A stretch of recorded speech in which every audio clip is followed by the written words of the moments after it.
Marcela, Thiago Anderson, Luiz, Secretário de Eucaristia, caríssimos irmãos e irmãs, querido povo de Deus, como é bom estarmos reunidos aqui para louvar e bendizer ao Senhor, e dizer e louvar também a nossa mãe e mãe de Deus.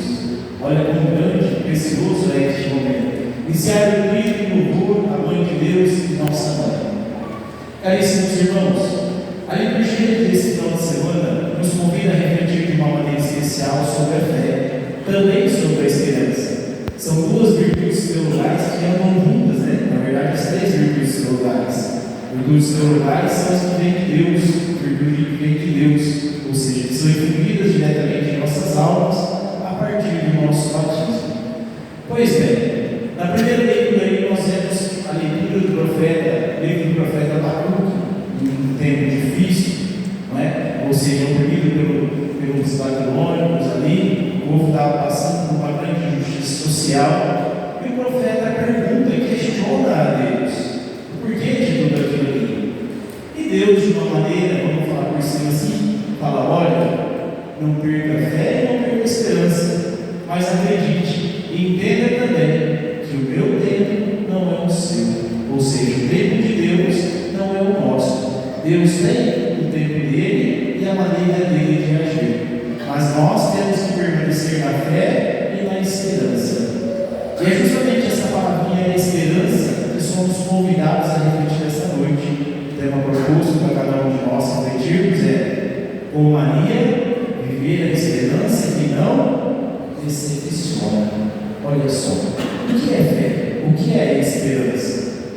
Quando nós falamos em fé, nós sabemos que fé é acreditar em tudo aquilo que Deus nos revela. Em outra passagem diz assim, que fé é a maneira de possuir já dentro de nossos corações tudo aquilo que ainda não enxergamos. Olha que bonito, não é? E esperança é esperar que tudo isso que Deus nos promete se cumpra em nossa vida. E Deus é aquele que jamais decepciona. Mas quando nós falamos em esperança, qual é o conceito que nós temos? O que vocês acham? O que é esperança? Quem pode falar?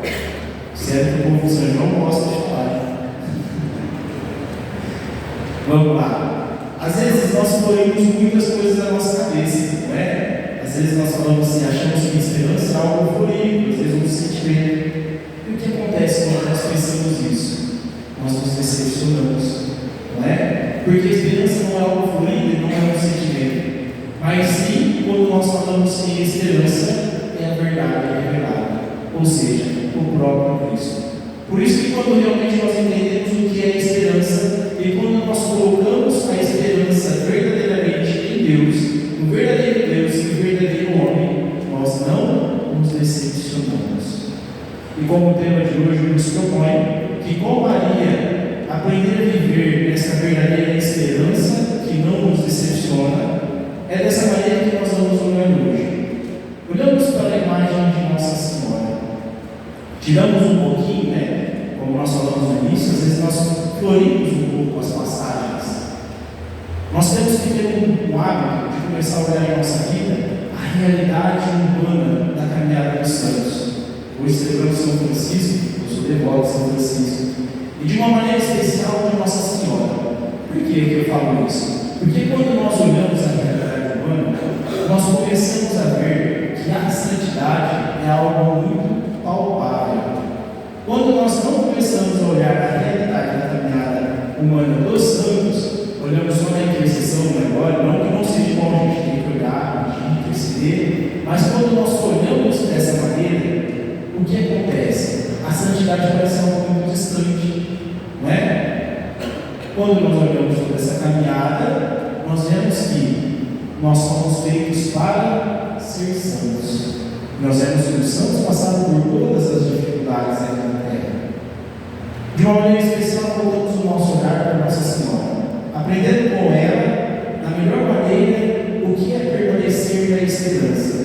E a melhor maneira de aprender com alguém, além da palavra, pelo testemunho. Não é? Vamos lá na anunciação do anjo. Quando nós olhamos essa passagem, nós estamos cansados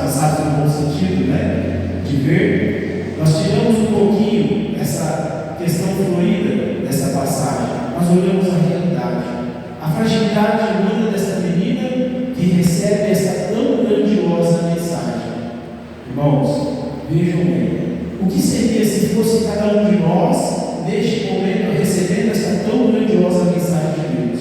Qual seria a nossa resposta? Será que realmente nós responderíamos como Maria? Hoje vem Maria, se revela e diz: ah, cheia de graça, ou seja, de graça plena, aquela que transborda, é esgotável, né? E por que digo isso? Porque ela foi aquela que realmente viveu de verdade a esperança e a fé em sua vida, aquela que mais se abriu para a graça de Deus. E aí nós trazemos para a nossa vida, para nossas refletirmos. Como nós estamos vivendo o nosso chamado, o chamado que Deus tem para cada um de nós. Como nós estamos vivendo a fé, a esperança e também a caridade.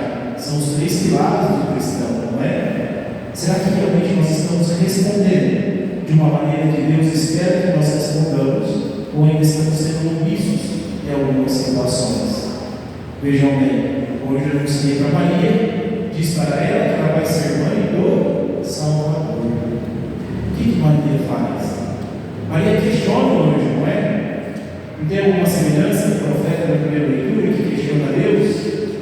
Vejam bem, o questionar, irmãos, não é duvidar. Pelo contrário, o questionar de Maria é um desejo, uma sede ainda maior de saber sobre o plano de Deus em sua vida. Ela diz: como que isso vai acontecer se eu não conheço o homem algum? E isso já vem de encontro para nós. Será que nós temos esse desejo de ir de encontro e alimentar verdadeiramente essa esperança, querendo cada vez mais responder e saber qual é o plano de Deus para a nossa vida? Será que realmente nós perguntamos para Deus: o que o Senhor quer de mim? O que o Senhor quer, aonde o Senhor quer que eu sirva? Nos lugares onde está disposto a servir? Onde está precisando do meu serviço? Ou ainda eu estou sendo visto perante a situação? Depois dessa passagem, o que Maria diz? Faça sempre segundo a sua vontade. Se a gente pegar a tradução original, a gente vai chegar no fit, né? Não é fit de tal, não é fit, no sentido de faça-se. E o que isso traz para nós? O sim de Maria não é um simples sim que nós damos no dia a dia, e até mesmo nós damos para as coisas de Deus.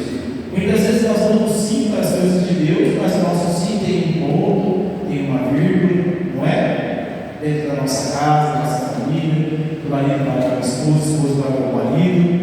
Vou nem falar para o padre, hein? Quando o padre fala: pô, eu preciso de vocês para cá, ô padre, eu vou mais, não é? Aí tem uma vírgula, tem um ponto, ou seja, nós ainda estamos distantes desse sim de Maria. Maria não mediu esforços para dizer plenamente o sim para as coisas de Deus. Maria se esvaziou de si mesmo diante dessa vivência da fé e da esperança, e não hesitou em responder verdadeiramente de coração: Senhor, faça-se em mim segundo a tua vontade. Irmãos, isso é tão profundo que às vezes nós falamos tanto, né? E não caímos na consciência da profundidade da resposta desse chamado.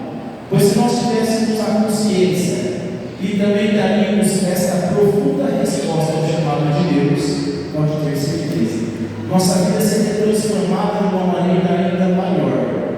Pois quanto mais nós nos abrimos para a graça, mais o Espírito Santo age em nós.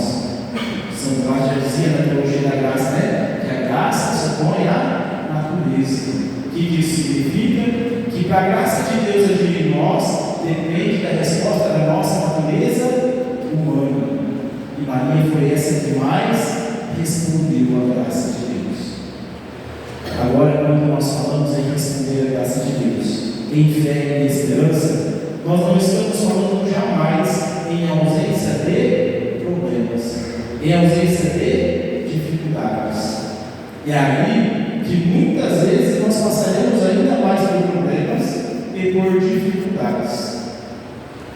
Só que, meu irmão, quando nós realmente passamos por nossos problemas, por nossas dificuldades, com nossa vida fundada com a verdadeira fé e na verdadeira esperança, que é o próprio Cristo, nós saímos desse problema muito melhores do que nós entramos.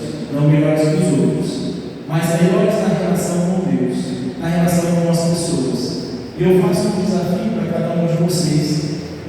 uma retrospectiva da sua história e comece a olhar qual foi o processo de sua vida em que vocês mais transformaram, sofreram transformações interiores na vida de vocês.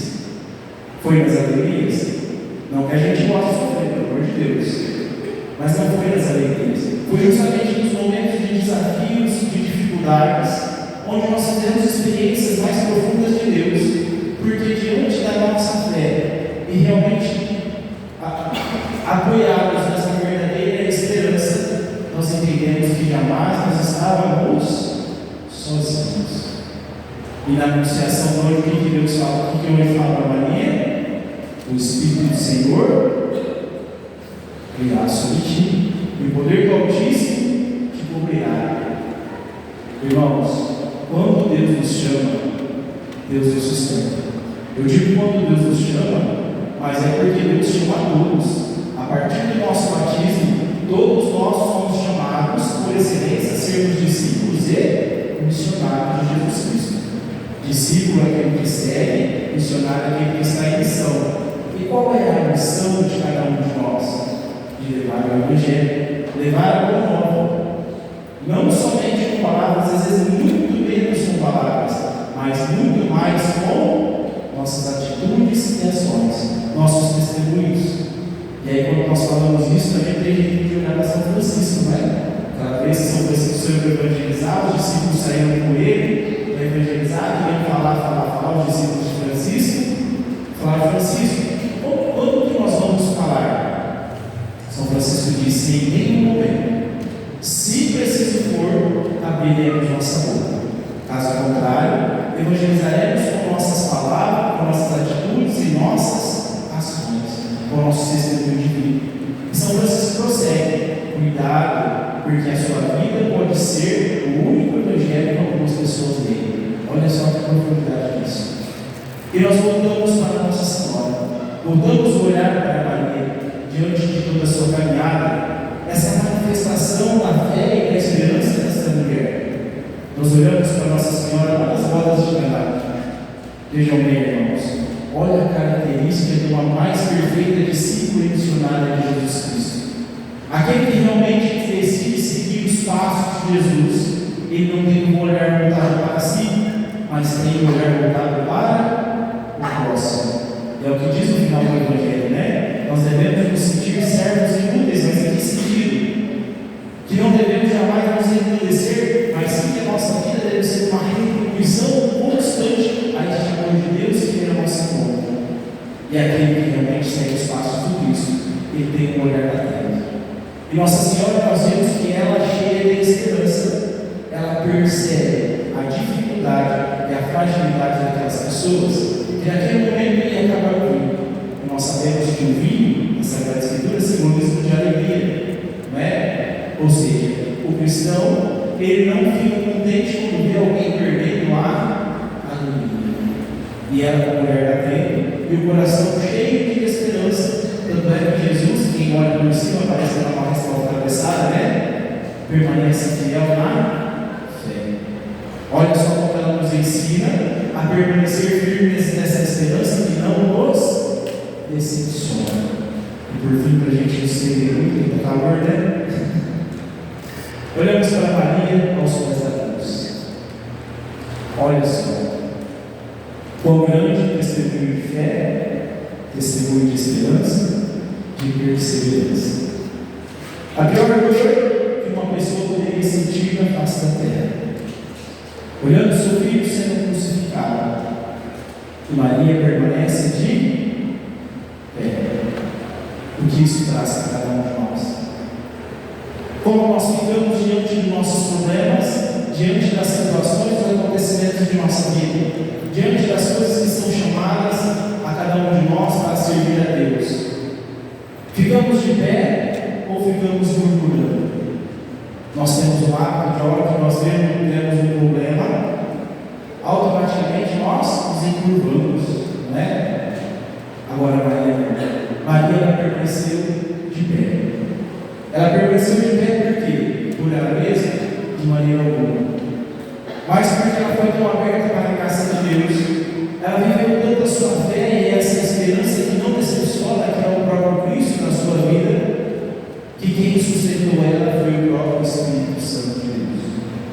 E aí nós voltamos nos problemas da nossa vida. Quando nós fazemos essa experiência de viver de verdade a fé, a esperança e também a caridade, nós somos sustentados pela ação desse Espírito de Deus, que é Deus em nossa vida. E aí depois dos problemas, vem a ressurreição, ou seja, a transformação. Irmãos, é isso que Deus quer de cada um de nós, que vivemos constantemente essa transformação interior, para que dia após dia nós possamos viver de verdade uma fé pura e realmente apoiado nessa esperança que não decepciona. Estamos no ano jubilar, no ano 2025, onde o tema é peregrinos de esperança. Todo mundo já gravou, né? Só faltava não gravar, né? Se a gente pegar a tradução da palavra peregrino, em alguns lugares nós vamos achar assim: é aquele que caminha para o território santo. Olha só que bonito. Ou seja, que já começa a fazer que aqui onde nós estamos seja o reino de Deus. E aí nós acrescentamos a esperança em Cristo, aquele que caminha para o território santo com o Cristo, por Cristo, com Cristo e em Cristo. Olha só, irmão, quão profundas são realmente as coisas de Deus quando nós olhamos com os olhos da fé e não simplesmente com os olhos humanos. Pensamos então nessa noite que o Senhor fez para nós a intercessão de Nossa Senhora em nossa vida, para que assim, de verdade, nós tenhamos uma fé pura e a nossa vida seja fundada nessa verdadeira esperança que não nos decepciona. Que Deus nos ajude.